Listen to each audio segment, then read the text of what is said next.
You're watching MNN Midday. Up to the minute, breaking news from around the world. Good evening and welcome to Midday. At the top of the hour, the continent of Africa.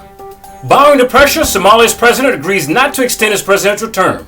Somalia's president Mohamed Abdullah Mohamed said today that he would drop an attempt to extend his term by 2 years, bowing to domestic and international pressure at the clashes in the capital. Mogadishu split security forces along clan lines. Now, hours earlier, Prime Minister Mohamed Hussein Roble had denounced the proposed term extension and called for preparations for a new presidential election. The president's terms expired in February, but the country failed to hold elections as planned. Earlier this month, the lower house of parliament voted to extend Mohamed's 4-year term by another 2 years. Now, the Senate rejected the move, provoking a political crisis. Commanders in both the police and military had defected to the opposition, and rival factions of the security forces had fortified positions in central Mogadishu, raising fears of clashes in the heart of the city and a security vacuum in the surrounding areas that could be exploited by Al-Qaeda-linked Al-Shabaab insurgents.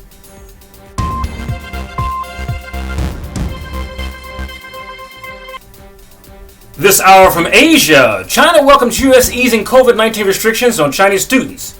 China said today that it is a positive step for the United States to ease COVID-19 restrictions on Chinese students and other international students into the United States this fall. China hoped that the United States can make proper arrangements for Chinese people to go to this country.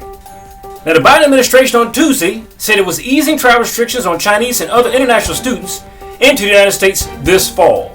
A change that could provide financial help to some colleges whose enrollments declined during the coronavirus.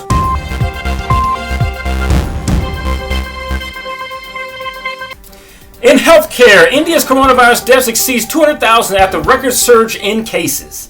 India's toll from the coronavirus surge passed 200,000 today, the country's deadliest day, as shortages of oxygen, medical supplies, and hospital staff compounded a record number of new infections. The second wave of infections has seen at least 300,000 people test positive each day for the past week, overwhelming healthcare facilities and crematoriums and fueling an increasingly urgent international response. The last 24 hours brought 360,960 new cases for the world's largest single-day total, taking India's tally of infections to nearly 18 million. It was also the deadliest day so far, with 3,293 fatalities, carrying the toll to over 200,000. Now, experts believe that the official tally vastly underestimates the actual toll in a nation of 1.35 billion.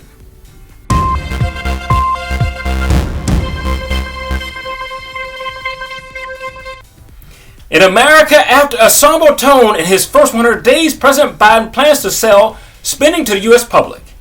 When he delivers his first address to the joint session of Congress at 9 p.m. Eastern Standard Time tonight, President Joe Biden will take on a new role as salesman-in-chief. Now, through his first 100 days in office, Biden has only stuck a somber tone as he spoke about the country's coronavirus deaths, mass shootings, and millions out of work. With his cabinet mostly in place and a flurry of executive orders and a massive COVID-19 relief bill signed, much of Biden's upcoming agenda is at the mercy of Congress. So the Democratic president plans to redouble efforts to convince voters and, by extensions, reluctant lawmakers that collaborative effort and trillions in spending are the way to renovate and move the country and compete with China. Now, Biden's Build Back America agenda is broadly popular with voters, but his coronavirus relief bill failed with a single Republican vote in Congress. Tonight, he plans to outline another crowd-friendly idea, putting $1.5 trillion towards child care and college education and taxing wealthy Americans to pay for it. That is on top of a $2 trillion jobs and infrastructure plan paid for by raising taxes on U.S. companies that Republicans in Congress argue is too large.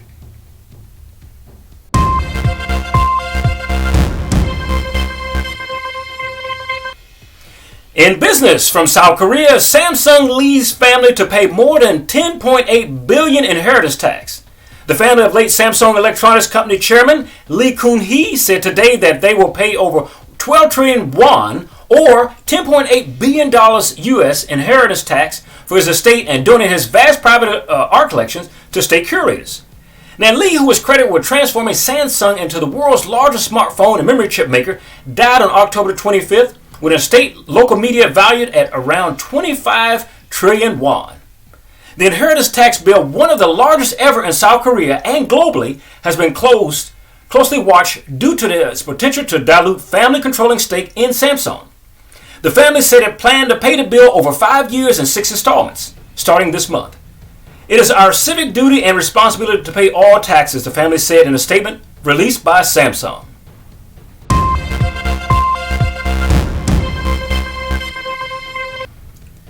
And finally today, in technology, Pinterest users growth slows as pandemic curves ease.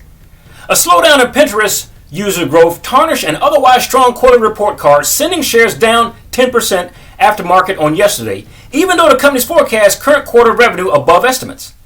Now, with pandemic restriction easing across the world, people are dialing down to time spent on social media, but a boom in ad spending by companies helped soften the hit from tepid user growth.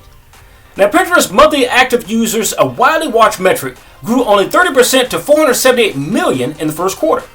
That was in contrast to last quarter's 37% jump on a year-over-year basis. Now, starting in mid-March, the easing of the pandemic restrictions slowed U.S. growth and lowered engagement year-over-year as people spent less time online.